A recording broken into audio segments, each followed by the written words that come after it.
لله رب العالمين الصلاة والسلام على سيد الأنبياء وعلى آله وأصحابه أما بعد أعوذ بالله من الشيطان الرجيم قال الله تبارك وتعالى في القرآن والقرآن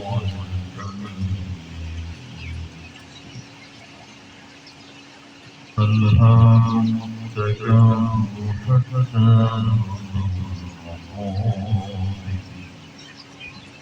صدق الله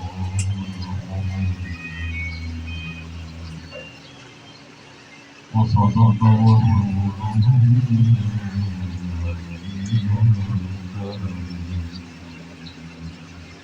ونحن على ذلك لمن الشاهدين والشاكرين والحمد لله رب العالمين إن الله وملائكته يصلون على النبي يا أيها الذين آمنوا صلوا عليه وسلموا تسليما اللهم صل على سيدنا محمد وعلى آل سيدنا محمد كما صليت على سيدنا إبراهيم وعلى آل سيدنا إبراهيم اللهم بارك على سيدنا محمد وعلى آل سيدنا محمد كما باركت على سيدنا إبراهيم وعلى آل سيدنا إبراهيم إنك حميد مجيد الصلاة والسلام عليك يا سيدي يا رسول الله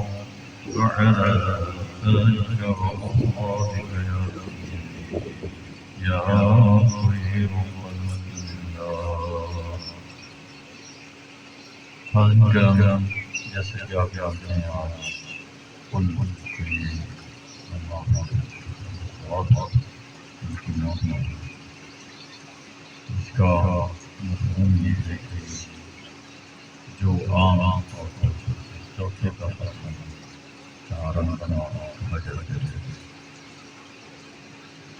تو ہم اس سے مفہوم شریف ہیں مرحوم جن کی نماز جنازہ میں 2 دن پہلے ان کی مغفرت فرمائے اور ان کی آیا معاف فرمائے اور ہم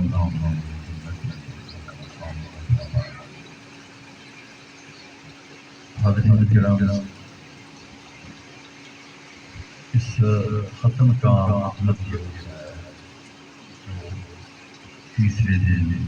یا چوتھے دن کیا جاتا ہے حدیث بات ہے کہ نبی کریم صلی اللہ علیہ وسلم نے ارشاد فرمایا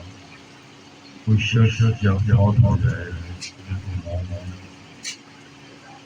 سوائے اس عورت کا خامن اور اس کے علاوہ ان کے لیے تعزیت 3 دن تک منایا جس دن کوئی موت ہو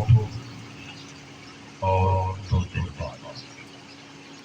یہ 3 دن سوگ ہے سوگ کا مطلب یہ ہوتا ہے کہ جو اقتدار کے بیچ تو انہیں ان دنوں کے اندر انہوں نے عمدہ علیحدہ لباس نہیں پہنا اور جس طرح کہ عام دنوں میں وہ اپنا آپ جو ہے وہ پیار کرتے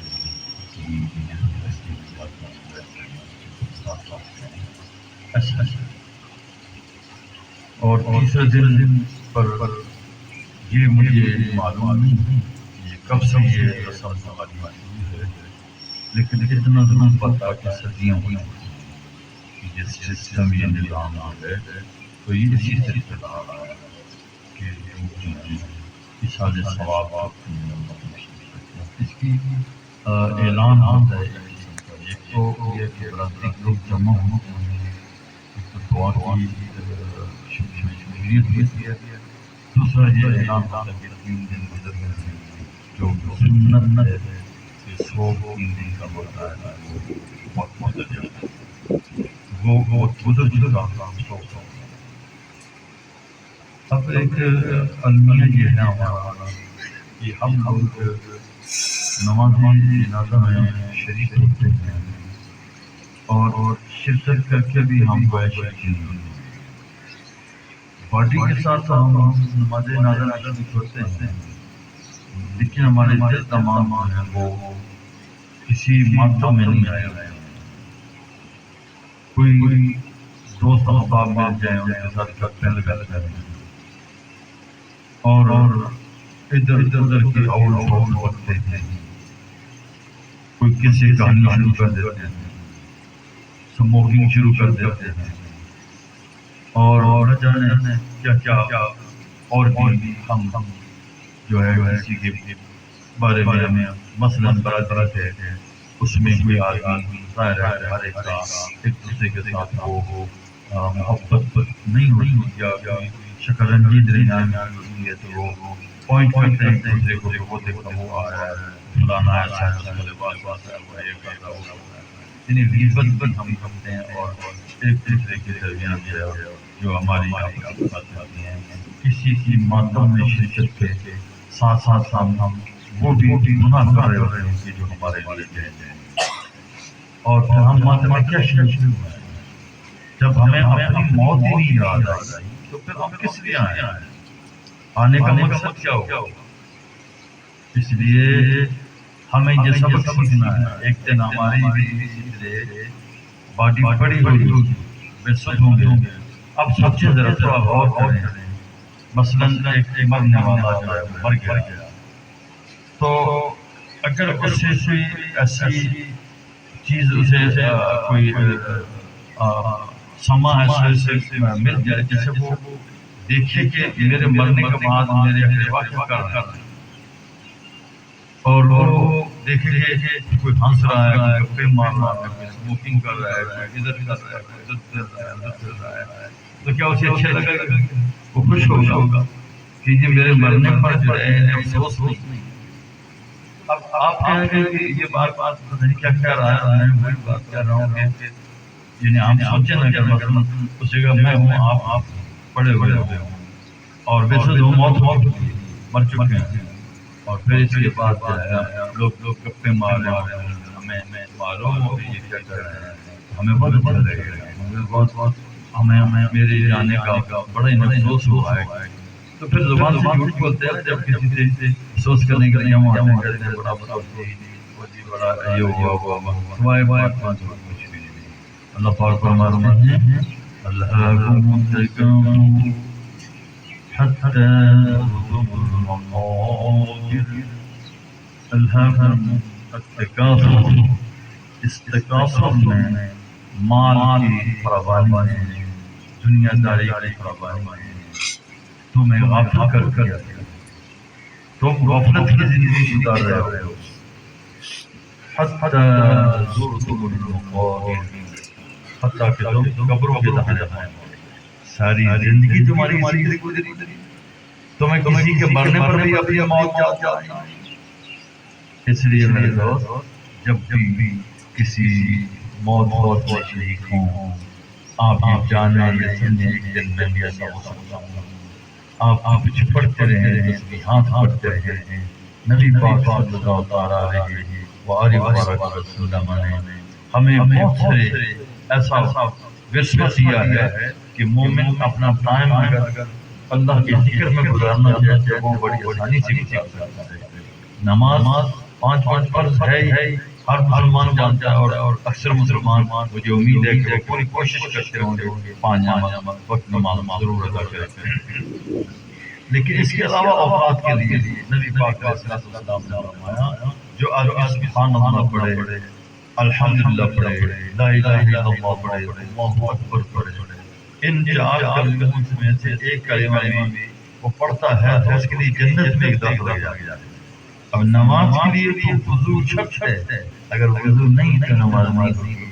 لیکن اس ذکر کے لیے وضو شرط نہیں ہے، اس کے لیے مسجد شرط نہیں ہے، اس کے لیے قبلہ رخ ہونا شرط نہیں ہے، اس کے لیے کسی مجلس میں ہونا شرط نہیں ہے. اکیلے ہو، جا رہے ہو، دائیں بائیں جا رہے ہو تو پھر تم سبحان اللہ پڑھ رہے ہو، الحمدللہ پڑھ رہے ہو اور لا الہ الا اللہ پڑھ رہے ہو، اللہ اکبر ایک ہی جملے کا تکرار، سبحان اللہ سبحان اللہ سبحان اللہ پڑھ رہے ہو، الحمدللہ الحمدللہ اللہ پڑھ رہے ہو، لا الہ الا اللہ لا الہ الا اللہ لا الہ الا اللہ پڑھ رہے ہو، اللہ اکبر اللہ پڑھ رہے ہو. تو جنت میں ہر کلمے کے بدلے میں آپ اتنے بوٹے لگا رہے ہیں، وہ بھی آپ کے لیے. جب آپ یہ کلمات پڑھ کے کسی کو ثواب بخشتے ہیں تو اس سے بھی اس کا ثواب ملتا ہے اور پڑھنے والے کو بھی ملتا ہے. یہ نہیں کہ پڑھنے والا جو ہے حدیث رہ جاتا ہے، ایسا نہیں. اب سادہ لفظوں میں یہ کہوں کہ اس کے لیے جو ہے تو اگر 10 آدمی کو ثواب آپ نے بخشا تو اس کے اپنے نامہ اعمال میں اپنے پڑھنے کے لیے بھی حصے میں بوٹے لگ گئے اور جتنے لوگوں کو اظہار ثواب کیا اتنے لوگوں کے برابر بھی اور بھی درخت کے نامہ اعمال میں لگ گئے. اب یہ مسلمان کی مومن کی یہ شان ہے کہ نبی پاک علیہ السلام نے اپنے امتی کی ٹائم کو جو ہے اس سے یہ بتایا کہ تیری زندگی یہ قیمتی ہے اور اس کو ضائع نہ کر. جیسے کہ ایک کامیاب بزنس مین تاجر جو ہوتا ہے نا، تجارت کرنے والا، وہ اپنے ایک رائی کو بھی ضائع نہیں دیتا، اس سے بھی کوئی نفع کما لیتا ہے. مجھے پتا ہے کہ میں یہاں اسپینڈ کروں گا، مجھے یہ منافع ہوگا، مجھے یہ فائدہ ہوگا. تو کامیاب بزنس مین ہمیں ہونا چاہیے اپنی زندگی کی تجارت میں، اپنے سانسوں کی تجارت میں، کہ ہمارا سانس ذکر اللہ کی لگا جائے. بس میری یہی آپ سے درخواست ہے اور گزارش ہے اور یہ پیغام ہے اور یہ وہ پیغام ہے جو سیدنا ابراہیم خلیل اللہ علیہ السلام جن کی یادگار انشاءاللہ یا عید قربان آ رہی ہے، قربانی میں کریں اور پھر نماز عید یہ ادا کریں گے قریب ان کا پیغام ہے. معراج جب نبی پاک علیہ السلام معراج پر گئے تو واپسی پر آپ آئے تو انہوں نے یہ عرض کی کہ آپ اپنی امت کو میرا یہ پیغام ہے. حضرت ابراہیم علیہ السلام انہیں یہ کہیں کہ یہ کلمات پڑھا کرو اور جنت کی زمین بڑی زرخیز ہے اور تم یہ پڑھتے رہو اور جنت میں بوٹے لگا لو. اب آخری بات یہ ہے کہ یہ ہوتا نا کہتے ہیں کہ مثلا کسی کی زمین ہے تو زمین کے ساتھ فارغ زمین پڑی ہے، کوئی اس کا وارث کھلی زمین ہے. اگر ایک آدمی جو زمین کی خدمت کرتا رہے تو بالآخر قانون اسے اجازت دے گا کہ ٹھیک ہے یہ سوال کر لیتا ہے، یہ اس کو دے دے اس کے نام کا یہ بجھت ہے. تو کیونکہ اس نے محنت کی ہے، اتنے سال سے محنت کی ہے، تو وہ اکرم الاکرم. اگر ہم جنت میں بوٹے لگا کے رہیں، سبحان اللہ پڑھتے رہیں، الحمدللہ پڑھتے رہیں، اللہ پڑھتے رہیں، تو اکرم الاکرم یہ ہے اس نے بوٹے لگائے ہیں اور عمل ہے یہ نہیں ہے بس بوٹے سے لگائے گئے چلو دے دو. اکرم الاکرمین ہے وہ اس سے بڑھ کر کے کون ہے کہ ہم اسی اس پیدا کی زمین پر ہمیں بھی اس نے پیدا کیا، زمین کو پیدا کیا، اس کی نافرمانی کرنے پھر بھی ہمیں روزی دیتا ہے، ہمیں سے پھر بھی دیتا ہے. اللہ تعالیٰ میری یہ قبول فرمائے اور جو نصیحت کی بات میں نے پیش کی اللہ تعالیٰ ہم سب کے حق میں اور کے حق میں قبول فرمائے. ایسا ہے کہ مختصر آپ پڑھ لیتے ہیں کہ آپ خوشی کی بات سارے پڑھ لیں، سارے فاتحہ شریف پڑھ لیں، 3 بار قل شریف پڑھ لیں، پھر خوشی پڑھ لیں، پھر جو کچھ بڑا بڑا علامہ صاحب نے قرآن وغیرہ بالقرآن اور